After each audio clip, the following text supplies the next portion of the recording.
ایک دفعہ کا ذکر ہے کہ ایک مخملی خرگوش تھا اور شروع میں تو سب کچھ اچھا جا رہا تھا۔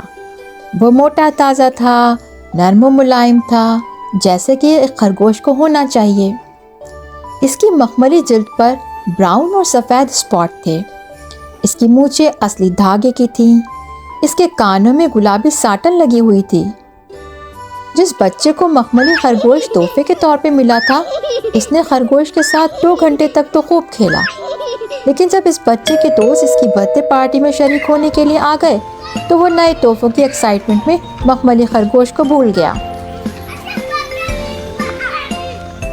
اور ایک لمبے عرصے تک مخملی خرگوش اس بچے کے کھلونے کی الماری میں پڑا رہا اور کسی نے بھی اس کے بارے میں نہیں پوچھا۔ وہ میلا اور گندا ہو گیا۔ اب اس کی جلد چمکدار اور خوبصورت نہیں رہی تھی۔ مخملی خرگوش ایک شرمیلا خرگوش تھا اور وہ صرف مخمل سے بنا ہوا تھا، اس لیے زیادہ مہنگے کھلونے اس کو کمتر سمجھ کر اس کے ساتھ بدتمیزی کرتے۔ بیٹری سے چلنے والے کھلونے اپنے آپ کو بہت برتر سمجھتے تھے کیونکہ وہ خود کو اصلی سمجھتے تھے۔ مخملی خرگوش اپنے آپ کو اصلی نہیں کہہ سکتا تھا کیونکہ وہ نہیں جانتا تھا کہ اصلی کیا ہوتا ہے۔ اصلی کیا ہوتا ہے؟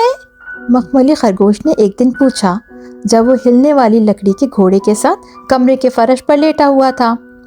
کیا اس کا مطلب یہ ہوتا ہے کہ آپ کے اندر سے بس بس کی آواز آئے اور آپ میں سے ایک ہینڈل بھی نکلا ہوا ہو؟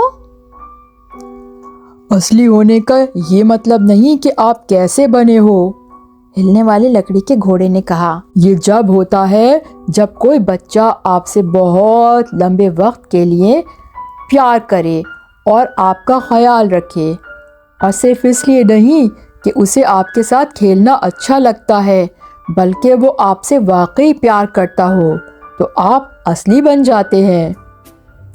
گھر میں ایک خاتون تھیں جنہیں امی کہتے تھے اور پورے گھر میں ان کا حکم چلتا تھا۔ کبھی کبھار وہ پرواہ نہیں کرتی تھی کہ کھلونے بکھرے پڑے ہیں، لیکن کبھی کبھار وہ ایک تند و تیز ہوا کی طرح آتی اور سارے کھلونوں کو اٹھا کر الماری میں ڈال دیتی۔ امی اس کو گھر سمیٹنا کہتی تھیں۔ سارے کھلونوں کو یہ سخت ناپسند تھا، خاص طور پہ میٹل کے بنے ہوئے کھلونوں کو، لیکن مخملی خرگوش کو کوئی خاص فرق نہیں پڑتا تھا کیونکہ وہ نرم و ملائم تھا اور اسے جہاں بھی پھینکا جاتا وہ آرام سے گر جاتا اور اسے چوٹ بھی نہیں لگتی تھی۔ ایک شام جب بچہ سونے کے لیے جا رہا تھا تو اسے اپنا ٹیڈی بیئر کہیں نہیں ملا جسے وہ اپنے ساتھ لے کر سوتا تھا۔ امی بہت مصروف تھیں اور انہیں بہت جلدی بھی تھی، تو انہوں نے الماری کا دروازہ کھول کر اندر ہاتھ ڈالا اور مخملی خرگوش کو کان سے پکڑ کر اٹھایا اور بچے کے ہاتھ میں دے دیا۔ یہ لو، یہ تمہارا پرانا خرگوش ہے، یہ تمہارے ساتھ سونا پسند کرے گا، امی نے کہا۔ اس رات اور اس کے بعد بہت ساری راتوں کو مخملی خرگوش اس بچے کے ساتھ اس کے بستر پہ سویا۔ پہلے تو مخملی خرگوش کو کچھ زیادہ پسند نہیں آیا کیونکہ بچہ اس کو بہت زور سے بھیج کے پیار کرتا تھا، کبھی اس کو اپنے نیچے دبا دیتا تھا اور کبھی کبھار بچہ اس کو تکیے کے اتنے نیچے گھسا دیتا تھا کہ مخملی خرگوش بمشکل سانس لے پاتا۔ لیکن جلد ہی مخملی خرگوش کو یہ سب اچھا لگنے لگا کیونکہ بچہ اس سے باتیں کرتا تھا، اس کے لیے اپنی چادر سے سرنگ بناتا جیسے کہ اصلی خرگوش بناتے ہیں، اور وہ مزے مزے کے ایک دوسرے کے ساتھ کھیل کھیلتے تھے۔ اور جب بچہ سو جاتا تو مخملی خرگوش اس کی تھوڑی کے نیچے گھس کر سو جاتا اور خواب دیکھتا کہ بچہ اسے ہمیشہ اسی طرح اپنے پاس رکھے گا۔ جلد ہی بہار کے دن شروع ہو گئے اور وہ دونوں پورا دن باغ میں کھیل کر گزارتے۔